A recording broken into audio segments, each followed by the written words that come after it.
വൈജയന്തി ആര് പറഞ്ഞിട്ടും കേൾക്കുന്നില്ല. അലീന ആ വീട്ടിൽ നിന്ന് പോകാതെ ഞാൻ തിരിച്ചു വരില്ല എന്ന് തീർത്ത് പറയുകയാണ്.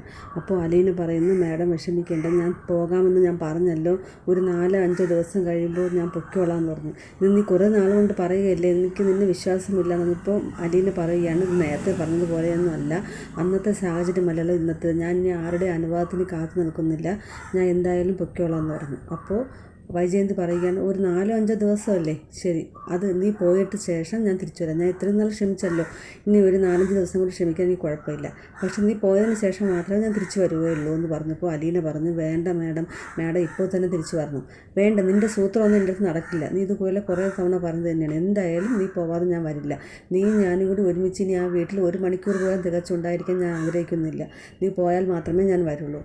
അപ്പോൾ അലീന ശരിയെന്ന് പറഞ്ഞിട്ട് പുറത്തേക്ക് പോവുകയാണ്.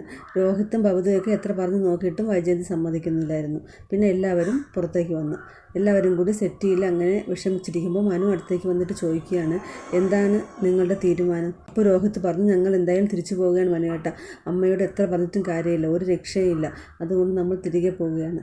അലീന പറയുന്നു, ഞാനാണ് പ്രശ്നം, ഞാൻ പോയാൽ മാത്രമേ മാഡം തിരിച്ചു വരികയുള്ളൂ, അതുകൊണ്ട് ഞാൻ പോകാൻ തീരുമാനിച്ചു.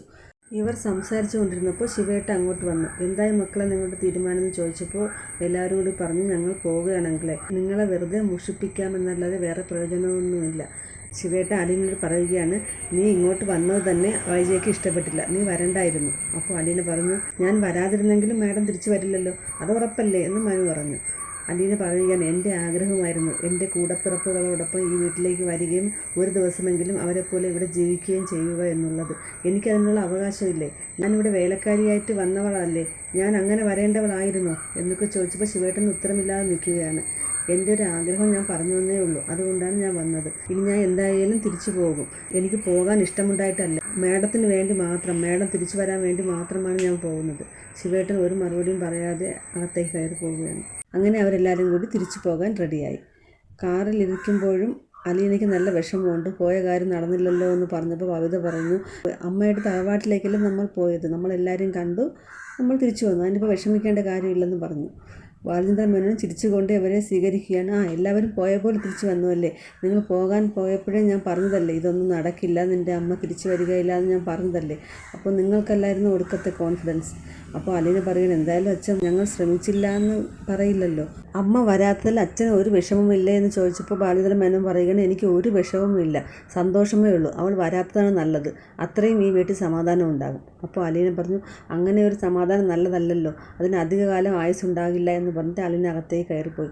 അപ്പോൾ അവൾക്ക് എന്ത് പറ്റിയെന്ന് ചോദിച്ചപ്പോൾ രോഹിത്ത് പറഞ്ഞു, അലീന ചേച്ചി പോകാൻ പോവുകയാണ് എന്നാണ് പറയുന്നത്, എന്നാൽ മാത്രമേ അമ്മ തിരിച്ചു വരികയുള്ളൂ, അതുകൊണ്ട് അലീന ചേച്ചി പോകുന്നു എന്നാണ് പറഞ്ഞതെന്ന് പറഞ്ഞു.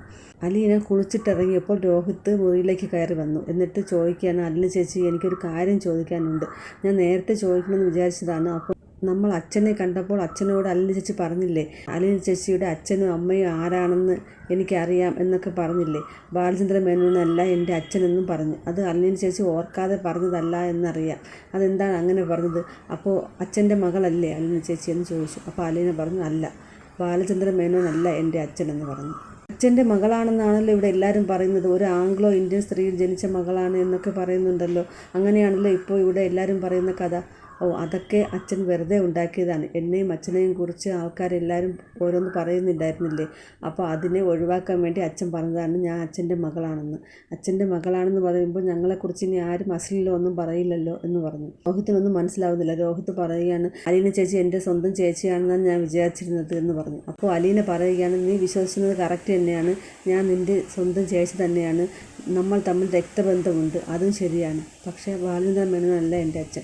പിന്നെ അതെങ്ങനെ ശരിയാവും ചേച്ചി എന്ന് ചോദിച്ചപ്പോൾ പറയുന്നു, അല്ലാതെയും നമുക്ക് രക്തബന്ധം ഉണ്ടാകാമല്ലോ, നീ തൽക്കാലം എന്നോടൊന്നും ചോദിക്കരുത്, ഞാൻ നിന്നോട് എല്ലാം പറയാം, നീ വിഷമിക്കണ്ട, നമ്മൾ തമ്മിൽ രക്തബന്ധമുണ്ട്, ഞാൻ നിൻ്റെ ചേച്ചി തന്നെയാണ് എന്ന് പറഞ്ഞു. രോഹിത്തിനൊന്നും മനസ്സിലാവുന്നില്ല. അത് ഞാൻ സമാധാനിപ്പിക്കുകയാണ്, നീ വിഷമിക്കേണ്ട, ഞാൻ എല്ലാം നിന്നോട് പറയാം, സമയമാവട്ടെ പറയാമെന്ന് പറഞ്ഞു. അത് കഴിഞ്ഞിട്ട് അലീന ബാലചന്ദ്രൻ മേനോനോട് ചോദിക്കുകയാണ്, അച്ഛാ ഞാൻ രോഹിത്തിനെയും കൂട്ടി ശരണ്യെ കാണാൻ പോകട്ടെ എന്ന് ചോദിച്ചു. അപ്പോൾ അതിൻ്റെ ആവശ്യം എന്താണ്, രോഹിത്തിനെയും കൂട്ടി ചെന്നാൽ അവരൊക്കെ പ്രശ്നം ഉണ്ടാക്കില്ലേ? അപ്പോൾ അലീന പറയുകയാണ്, ഇല്ല അച്ഛാ, അവരിവിടെ വന്നതല്ലേ, അവരൊരു പ്രശ്നം ഉണ്ടാക്കില്ല, ഞാൻ രോഹിത്തിനെയും കൂട്ടി അവിടെ ചെല്ലുമ്പോൾ അവർക്ക് നല്ല സമാധാനവും ആശ്വാസമാണ് തോന്നുന്നത്, നമ്മൾ അവരുടെ കൂടെ ഉണ്ടല്ലോ, അവർ സഹായിക്കാൻ എപ്പോഴും നമ്മൾ ഉണ്ടല്ലോ എന്നൊക്കെ അവർ ചിന്തിക്കുകയുള്ളൂ, ഞാൻ പോട്ടെ അച്ഛാന്ന് ചോദിച്ചുകൊണ്ടിരിക്കുമ്പോൾ ഇന്നത്തെ എപ്പിസോഡ് തീരുകയാണ്.